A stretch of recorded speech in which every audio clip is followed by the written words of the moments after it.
Hello दोस्तों, मैं Shivam Kumar आरआरवी physics में आपका स्वागत करता हूं। आज क्लास 10th की फिजिक्स में हम लोग पढ़ने वाले हैं प्रकाश का परावर्तन, जिसको इंग्लिश में कहते हैं रिफ्लेक्शन ऑफ लाइट। आइए समझते हैं कि प्रकाश का परावर्तन क्या होता है। तो देखिए, आप लोग चित्र देख रहे होंगे, यहाँ से देखिएगा। जब हम लोग चित्र में देखते हैं भैया क्या होता है, आप लोग देख रहे हो यहाँ से एक किरण आती हुई प्रतीत हो रही होगी। ये किरण आती है, किससे टकराती है भैया? ये आपका है चिकना पृष्ठदार तल। क्या है भैया? चिकना पृष्ठदार तल।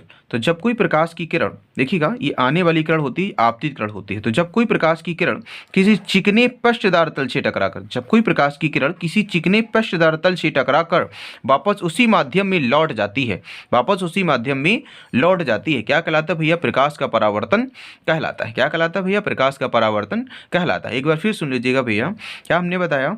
जब कोई प्रकाश की किरण किसी चिकने, ये आने वाली किरण को हम लोग क्या कहते हैं? आपतित किरण कहते हैं, और जाने वाली किरण को क्या कहते हैं? परावर्तित किरण कहते हैं। तो जब कोई प्रकाश की किरण किसी चिकने पृष्ठदार तल से टकराकर, किसी चिकने पृष्ठदार तल से टकराकर वापस उसी माध्यम में लौट जाती है, इस घटना को हम लोग क्या कहते हैं? प्रकाश का परावर्तन कहते हैं। अब देखिएगा, अगर हम लोग चित्र के बारे में थोड़ा जानना चाहें तो जान भी सकते हैं। तो देखिएगा, चित्र में ए वी दिख रहा होगा आप लोगों को। चित्र में ए वी प्रकाश की किरण जब सी डी पृष्ठ से टकराती है, चित्र में ए वी प्रकाश की किरण जब सी डी पृष्ठ से टकराती है, तो कौन सी किरण कहलाती है भैया? आपतित किरण कहलाती है। कौन सी किरण कहलाती है? आपतित किरण कहलाती है। अब देखिएगा, सी डी पृष्ठ से टकराकर वापस उसी माध्यम में चली जाती है, मतलब जिधर से आई है उधर ही चली जाती है। तो सी डी पृष्ठ से टकराकर वापस उसी माध्यम में चली जाती है।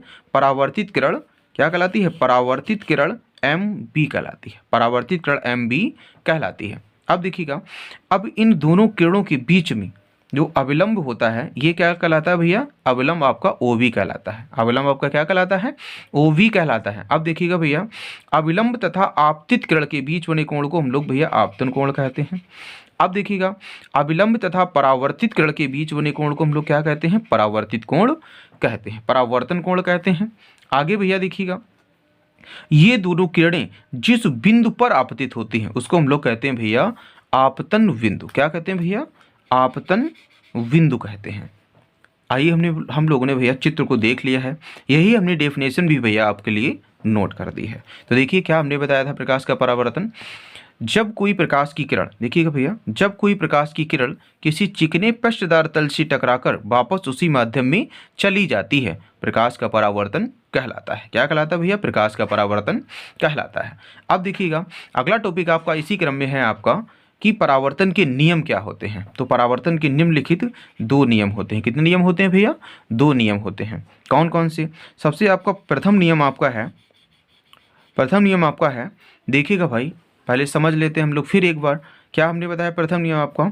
आपतित किरण और परावर्तित किरण, आपतित किरण और परावर्तित किरण और अविलंब तीनों एक ही तल में होते हैं। तीनों क्या करते हैं? देखो भैया, एक ही रेखा पर हैं, तो मतलब हम लोग कह सकते हैं एक ही तल में होते हैं। और दूसरा नियम आपका होता है आपतन कोण, मतलब कोण आई बराबर कोण आर। आपतन कोण सदैव परावर्तन कोण के बराबर होता है। तो देखिएगा, यही हमने आप लोगों के लिए नोट भी कर दिया है भाई। देखिएगा, प्रथम नियम, आपतित किरण, परावर्तित किरण तथा अविलंब तीनों एक ही तल में होते हैं। द्वितीय नियम आपका है, आपतन कोण आई सदैव परावर्तन कोण आर की बराबर होता है। अर्थात कोण आई बराबर क्या हो जाएगा? अर्थात कोण आई बराबर कोण आर होता है। अर्थात कोण आई बराबर कोण आर होता है। इससे पीछे की वीडियो देखने के लिए हमारे चैनल को सब्सक्राइब करें, बेल आइकन को दबाएं, जिससे हमारा प्रत्येक वीडियो या नोटिफिकेशन आप लोगों तक पहुंचता रहे। धन्यवाद।